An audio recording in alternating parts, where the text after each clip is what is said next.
Hello, everyone, and welcome back to this week's episode of Talking with Our Traders, a Caesar Sportsbook original series. This is where we sit down with our very own Caesar Sportsbook traders and dive into everything NFL and college football. Whether you're looking for insider insights or just want to see what the pros have to say, you've come to the right place. Let's get into it. I'm the host, Cindy Edwards, and with me today, as always, is Craig Mucklow, Vice President of Trading here at Caesar Sportsbook. Hello there. And Joey Fiesel, Head of Football here at Caesars. Hey, everybody.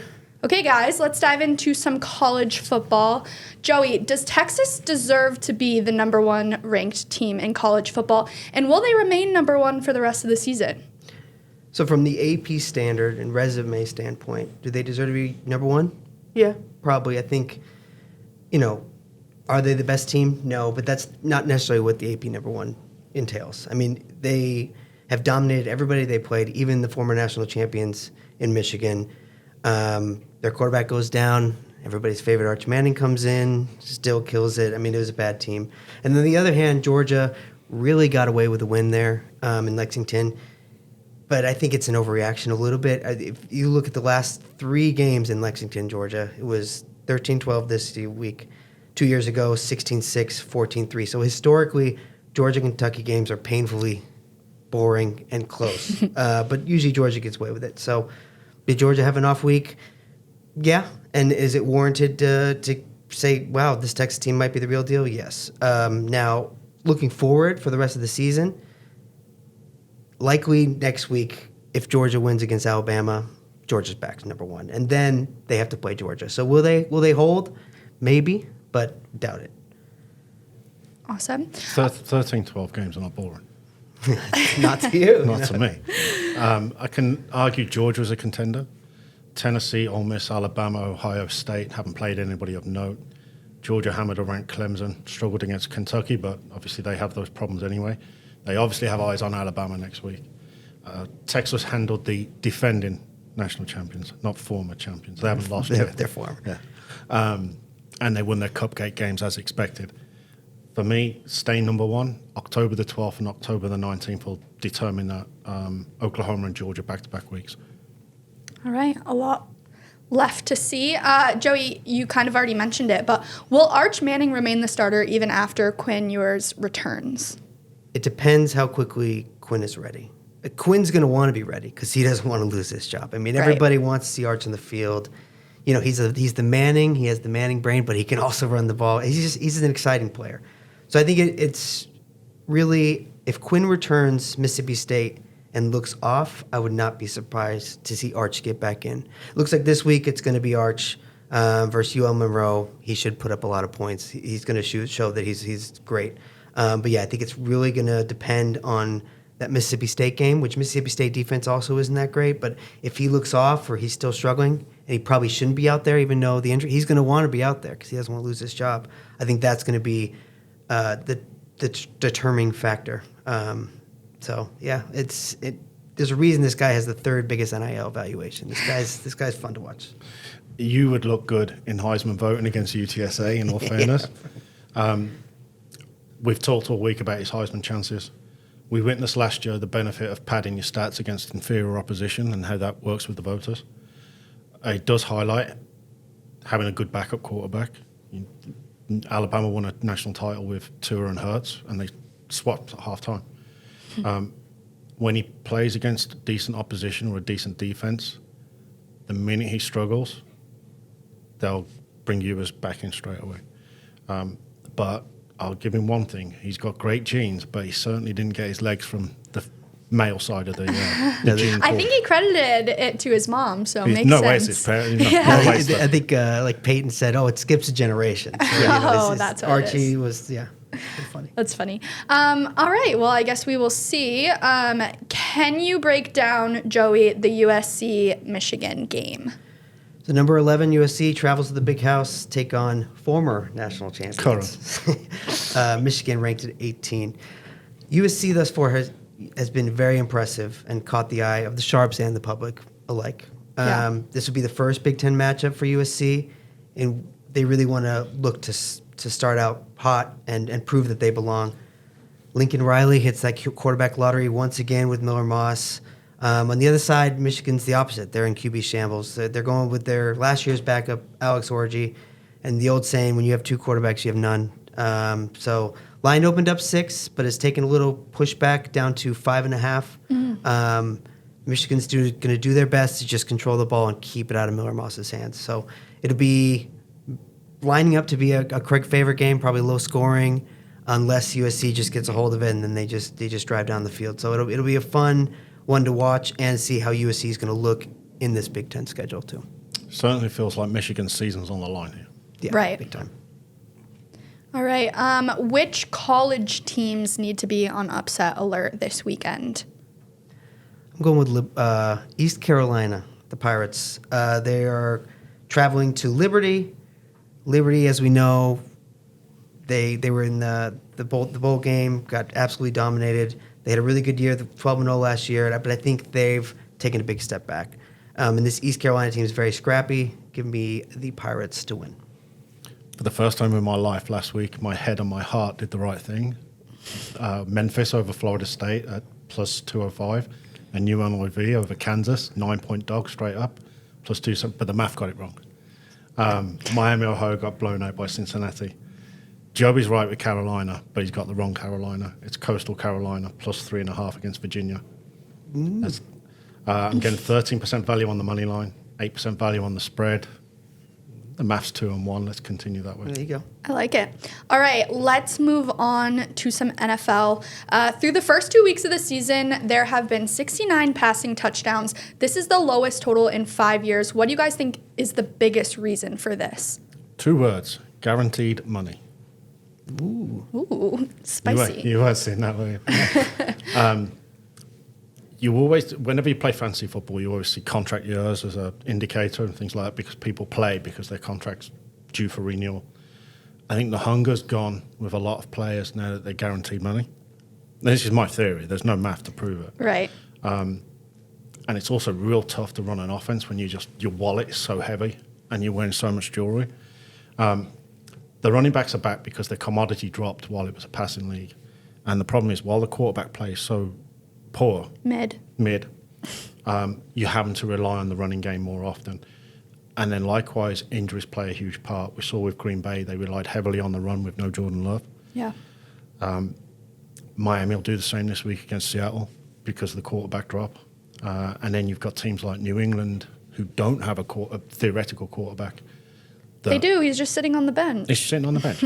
But New England's game plan is least possessions, low-scoring game, keep you in the game. So ball control. So there's a couple of factors, but for me, it's guaranteed money. I just think now that these quarterback contracts that got paid in the summer are just huge.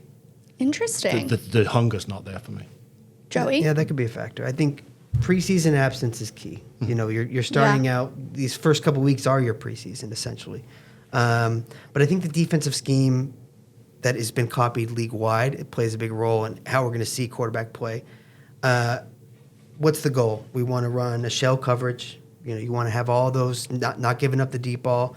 And what's coming out of college and what it's going to continue to come out is those pass rushers. And that's the biggest commodity you have. So if you can get to the quarterback, put some pressure on him, especially a rookie quarterback, you see that they're going to make mistakes. So I think it's, probably to Craig's point, you know, maybe not some hunger, but I think preseason absence and just the defensive scheme is just they have it unlocked to just not allow the quarterback to succeed as much as they have. And defenses have an advantage to start the season every year.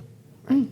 And that's why you see Mahomes, like, one thing that they're great at is they kind of play that backyard football where it's like, just get open. So find that hole. So if you're not able to improvise, you're not on the same team, like a lot of all the other quarterbacks around the league, they're going to struggle. All right.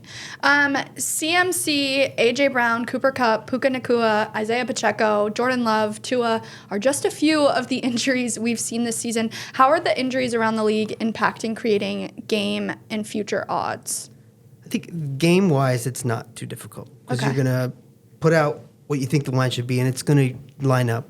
It's not as hard. It's futures is when are they going to come back? How is it going to impact? When's their schedule going to go? Who are they playing when they have the backups like the Packers when Jordan Love is out? And how much really is where people can find value there. Mm-hmm. So that's much more hard, the future side. The The game by game, that's not too bad. But I mean, this week is wild, especially with my Rams, who look to be in shambles. I mean, you got Puka, you got Cooper out. You have 3 offensive linemen out. It looks like it's going to be, they might be the Panthers. And we saw that line drop 3 points on all those moves. Usually you see a quarterback make that move. Well, if the entire team's in shambles, and that's going to make an impact too. So Absolutely. Yeah. Is there one injury in particular that shifts the odds more than the others? Oh, it's always the quarterback. Always. I mean, I agree with Joey. The short-term consequences, they're easy to handle. You know what the value of a quarterback is, or a wide receiver, and wide receivers rarely move the line anyway. The season-ending injuries, they're easy because you wipe them out, you put the player in as a replacement. It's the 3 to 4 week injuries that are problematic when pricing up futures, especially awards markets, because how far is the field getting away from that person not playing? So like McCaffrey, for instance, he could come back in week 5 or weeks whenever he's due back, play lights out. Right. But if the field is not so far ahead of him, you're probably moving the price shorter on an awards market because everybody else is not doing everything. So that's always the trick. And awards markets, you have all the praise in the world off me for managing those. They're tough. They're very tough. Yeah. All right. Why did Bryce Young fail? The team just announced they were benching him after just 2 games into the season. No consistency in the organisation. No talent around him. If you pick him first, you're on a bad team anyway. So you were drafted on a bad team. Right. There's the weight of expectation being number 1 overall. And the other one is, you're a quarterback who played out of Alabama. I can only name 1 decent quarterback out of Alabama, and that's Jalen Hurts. You're playing on a roster full of talent in college. Under Nick Saban, you look great. And then when you go up against the pros, it's a different kettle of fish. So I can't remember any other Alabama quarterback that's been any good. Yeah, I don't like the call of they're at a college. People always argue with that. But the same thing they said with Ohio State, but now Stroud is great. But this is the National Football League. It's hard for any rookie quarterback to succeed. But I think it's about how that system, what's behind that quarterback. So how are the coaches? How are the system? How is the talent around them? And Bryce really never had that. And the Panthers look like they're going to be at the bottom of the totem pole, looking at their 3rd number 1 pick. They didn't get to have that last year because that went to the Bears. But not all hope is lost. Baker found a way. Geno found a way. Sam Darnold found a way. It's you need to be in the right system. So I'm not throwing Bryce out. It's just time for his revenge story to start. I like that. Which NFL coaches are in the hot seat? Any New York coach is always on the hot seat. Even Sandy Brondello of the New York Liberty is on the hot seat, and she's got the best team in the league in the women's NBA. For me, it's Sean Payton at Denver, most because of the back-to-back quarterback issues. Apparently, he's an offensive genius.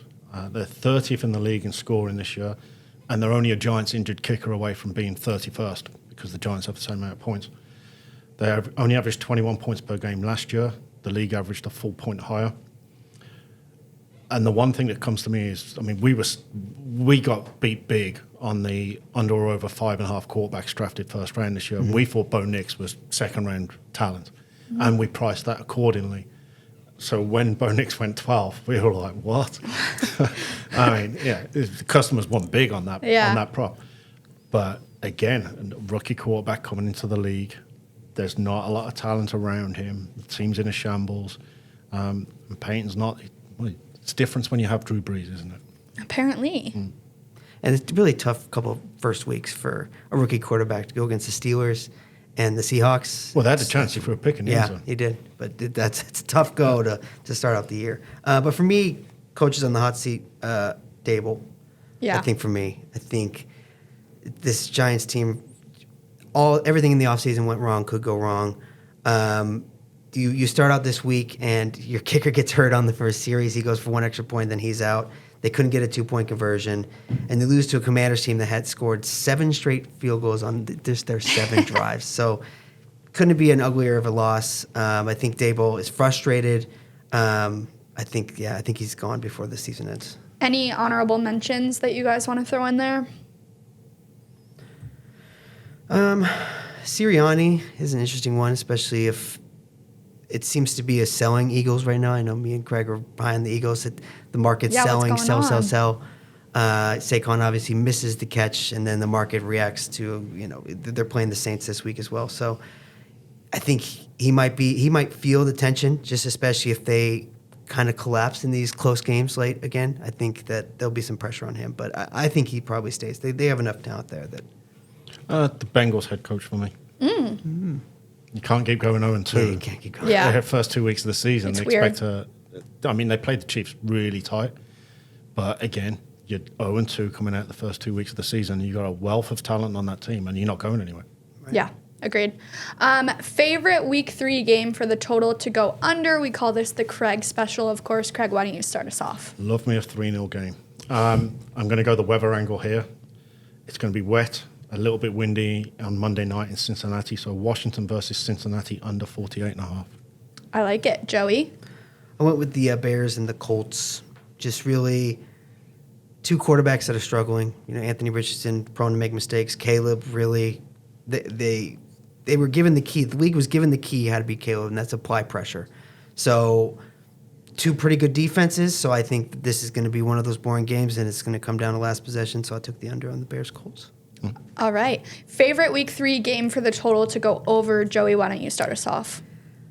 Lions Cards. Yeah, 2 absolutely. dome teams. Too obvious. Oh, it's so fun. It's going to a be lock. such a fun game. I think the Lions really gave that away last week. Yeah. I mean, the real key is if Amon-Ra is healthy, because he's a gamer. But yeah, two dome teams, Maserati Marv. It's going to be a fun one. The Dolphins at the Seahawks over Ooh. 41. Ooh. All 4 games Skylar Thompson has played in went over on the road. Both of Seattle's games have gone over this year. One thing I am looking for, the Skylar Thompson games averaged 54 points per game that he was involved in. Now, Miami didn't put all those points up. It's usually the opposing team. Right. Skylar Thompson's got a 100% record of passing to tight ends for touchdowns. He's from 2, but they've both gone to tight ends, so maybe a Jonnu Smith interest. Interesting. Okay. Pick an NFL upset for week 3. I just gave it you. Dolphins. You're beat saying Dolphins over Seahawks? straight up. Ooh, That's- that's spicy. Now, I'm not as of the belief as I was the Bills were going to beat the Dolphins last Thursday. Right. I haven't been more determined about a side in my life than the last time the White Sox played. Teams off extended rest went 2-2 last week. Should have been 4-0. The Ravens blew the game against the Raiders, and the Eagles blew the game against the Falcons. Dolphins and Bills get the extended rest this week. 8-9 days. Get Skylar Thompson repped. They'll rely on the running game. Seattle's not all that. Give me the Dolphins. Joey? I went with the Jaguars here. Oh. That pick 'em game. Oh. That's 5. Okay. Yeah, I think that the Jags are going to upset the Buffalo Bills Monday night. I think the Jags really, they've had some tough goes like the past couple weeks, just haven't been able to get it done. But I think they get it done here. I think they're going to be able to take on the Bills. Bills are riding high. They had that Thursday game, went really luckily for them for Tua to just make that many mistakes, and how Yeah. I know Craig was all over, Bills all in. But yeah, I think Jaguars get it done Monday night. I like it. I didn't see that one coming. I like it. Okay, build your 3-leg anytime touchdown score parlay. Craig, why don't you start us off? I haven't picked a single one that's scored on its own yet, so why would I? You're asking me to Maybe get you just 3. have to combine them and then it will all work out. Okay. I'm sticking with Josh Jacobs, Green Bay. He leads the league in carries, yet to get in the end zone. I'm on St. Brown, Detroit. I like Most it. targeted wide receiver, yet to get in the end zone. Brock Bowers, Raiders, targeted 17 times this so far. Caught the ball 15 of those 17, no touchdowns. Now, one thing you always could be mindful of is when a player does score a touchdown, the value drops because the public bet them the following week. We saw that with Isaiah Likely, was plus 550 week 1, then went to plus 280 the week after. The parlay pays 20 to 1, but buyer beware on this one. I haven't picked a single one yet. So Joey? Started out, it's easy. Craig's gonna love it. Alvin Kamara, he's gonna get it. He's gonna get in. poor Eagles run defense, and he's a threat with the pass, and the Saints are riding high. So give me that. James Conner, Arizona Cardinals, I think he gets in, and Brock Bowers I went as well. I've really been high on Brock, and just again, so many targets. They're going against the Panthers defense. Yeah, that one should be my. If I was going to do one lock, it'd be that. I have 3-1 as well. Yeah, I like it.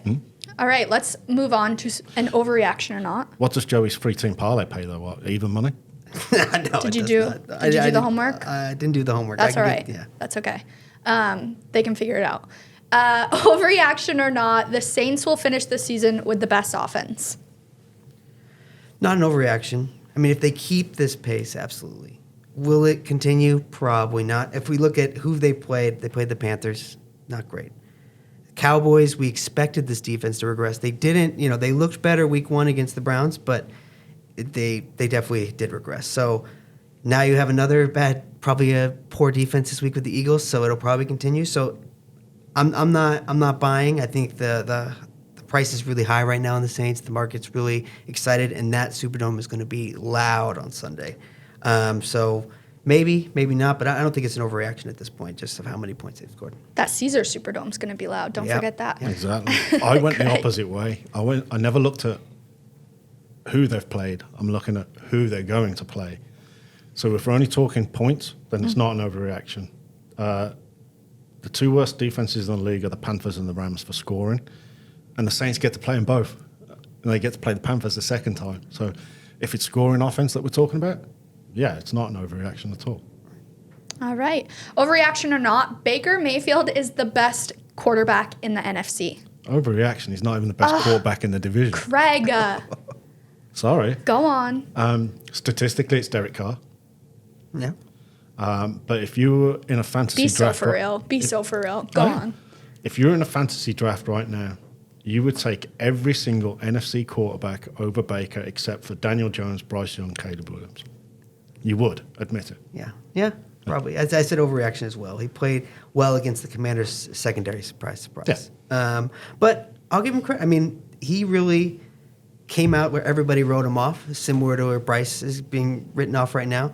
And he's proven himself. He had that one, came for the Rams for the week when Stafford was hurt, showed out, and then hasn't looked back. So should have kept with him. Good for him. I'm a big Baker backer. Has anybody done like the research on number of TV adverts you appear in versus your performance that year? Because Baker's bad year he was in non-stop insurance adverts. That's true. Good for him. That's something to look at. Get that bag. Overreaction or not, the Chargers will win the AFC West. Overreaction. They have the almighty Chiefs in their division, and they are the new Patriots, where teams are just going to make mistakes late in the game. Like the Bengals just absolutely, you hate to see a call end the game, but he was clearly got there early. He was too excited. But Harbaugh's going to make it closer. I think Harbaugh's come in. He's able to implement the system he wants to, kind of control that ball, run it, even when you have Herbert at quarterback, which is interesting. I didn't think they were going to kind of go that way or be able to succeed that way. They haven't played that many great teams, so they'll make it closer, but this is the Chiefs league. I don't think it's an overreaction. Me neither. No. Who'd have thought this Harbaugh would be 2-0 and the other Harbaugh would be 0-2? Yeah. They're in a 2-horse race for the division. They're plus 420 right now. Obviously, they've got the Chiefs. They've got the second easiest schedule in the league, and they've got 5 tricky games to navigate: Arizona, Cincinnati, Baltimore, and the Chiefs twice. Everything else, they'll be a favourite. That gets them to 12-5, and that's won the Division 8 of the last 10 years. And you're only a quarterback injury away in Kansas City from that division completely changing. So, no, not an overreaction. All right. Overreaction or not, the Titans would be 2-0 if Will Levis was not their starter. They'd be 2-0 against the spread. They'd be 1-1 on the game. There's no shame in getting beaten by Aaron Rodgers. There's every shame on how you lost to the Bears. And then we all saw the video of the coach this weekend going, what the are you doing? Yeah. Gordon Gekko says it best about the most important commodity in trading, and that's information. Will Levis seems to forget the most important commodity in football is possession of the ball. He's just like he doesn't want it. 2 terrible turnovers, bad decision making. Yeah, overreaction. Yeah, it's not an overreaction. I think this guy has early Josh Allen tendencies, high school football tendencies, where he has to make the play, and the coach, just absolutely like, what are you doing? Yeah. In scoring position as well. The only one we see with that just does it week after week is Mahomes. Mahomes just finds a way to make a play happen, whether or nothing. Right. And everybody wants to emulate that, but everybody can't emulate that. So if Will Levis can learn to just not be more Jared Goff and be afraid, then he'd be better. But until he shows us that, it's he's hurting the team. Mahomes can do that because he has Super Bowl rings to back it up. Yeah. When you don't have the Super Bowl rings to back it up, you've got to play to the strength of your team and protect the ball at all times. If you have the ball, the other team can't score unless Levis is a quarterback. Agreed. Let's move on to Craig's Weather Watch before we dive into this week's matchups. Craig's, what games are on Weather Watch this weekend? We mentioned the heat and the effect on second halves last week, and Oklahoma second half went over. There's quite a few this week, actually, with heat. Tampa Bay and Tennessee in the NFL would be in the high 90s. And then college, Cincinnati, Indiana, and all of New Orleans is going to be hot. So be mindful of those games. The wet games, so these will impact player props, especially rushing props. The Bengals on Monday night will be wet, and Colorado in the college will be wet. And there's 4 games with 15 or more mile-an-hour winds, and that's Texas Tech, Colorado State, New Mexico, and Hawaii. Love that. Thank you. Let's get into some game previews. 1-1 Patriots versus the 1-1 Jets, an AFC East matchup. The Patriots have surprised some people in their early performance. I'd say you two are 2 of them. What should we expect out of this matchup? Craig? It's the Jets' home opener, and we all saw how this ended last year. The oldest player in the league is about to play his 3rd game in 11 days. 6 teams get to do that this year on the Monday, Sunday, Thursday schedule. So it's tough at 40 years old, having to play so many games in such a short time, and 2 of them are on the road, the first 2. Since 2011, this has happened 5 times, with the team impacted going 2 and 3 straight up. The last time you got like for like, the Eagles in 2013 opened the first 3 weeks of the season, and they lost their 3rd game straight up. We know what the Patriots do. They're going to run the ball, not give it to the Jets, similar to the San Francisco playbook. Interestingly, the Pats have won 15 out of the last 16. It's only because the Jets beat the Patriots the last week of the regular season last year. Otherwise, that's a consistent run. The game plan is run the ball. The Jets give up 155 yards on the ground per game, and the Pats average 177 on the a low-scoring affair for me on this one. Yeah, let's turn back the clock to the 1970s, because this one's going to be a snooze fest. Yeah.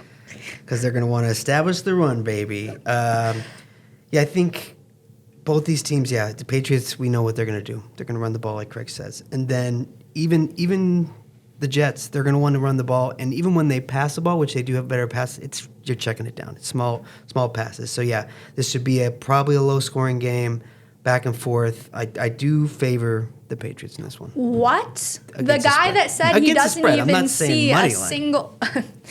No, I like it. I agree completely. Awesome. Let's move on to Lions, Cardinals. Joey, Cardinals coming off a big win against your banged up Rams.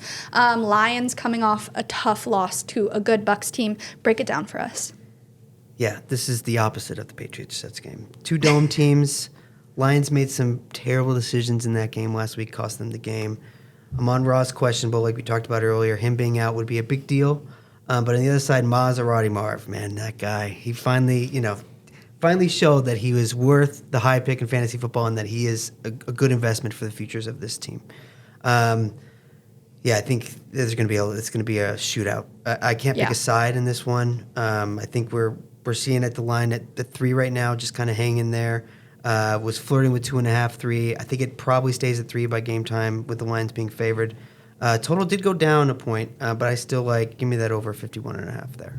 Yeah, it screams shootout, this one. Yeah. 2 of the top six in offensive production. The Cardinals are second in the league, scoring 34.5 points per game.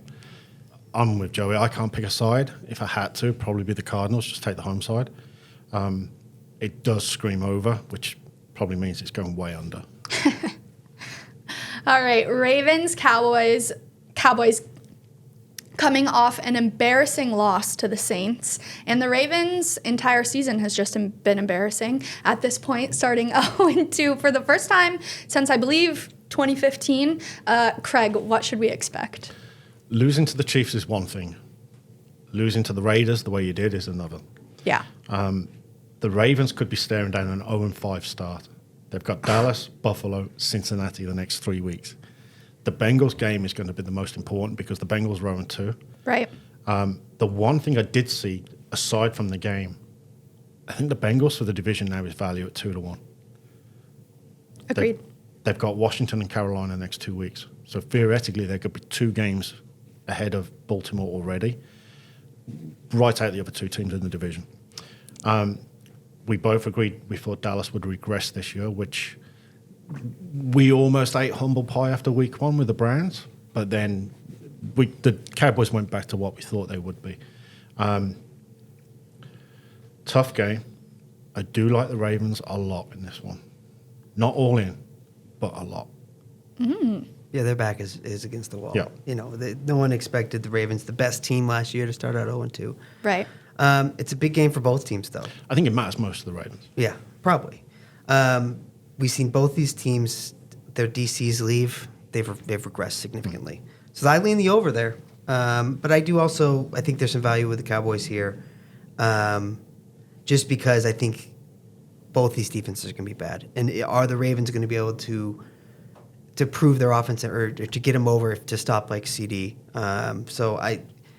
It's hard to pick a side. I lean Cowboys, but I do like the over in this one because I think both these defenses are a shell of what they once were. The Saints ran the ball for 190 yards last week.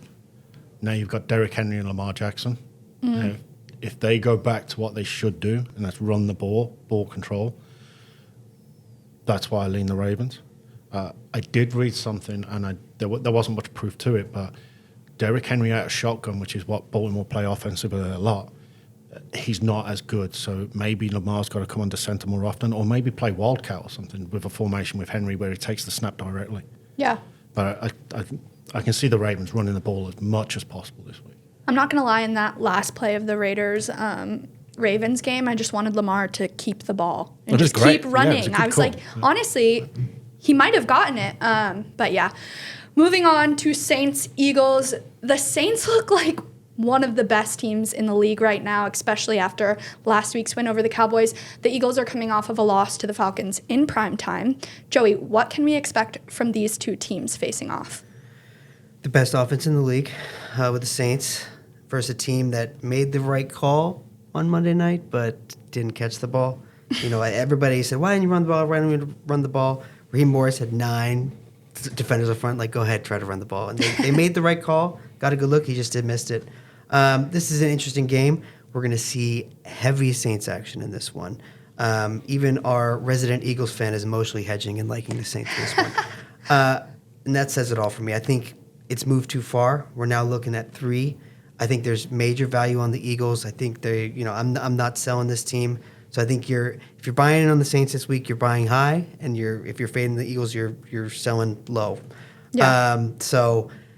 I think the Eagles get it done this one. This moved 5 points. Because of the love for the Saints? Or And because of the their Eagles' performance as well. Yeah. Okay. Both teams coming off polar opposite performances. As Joey said, Saquon catches that ball, the game's over.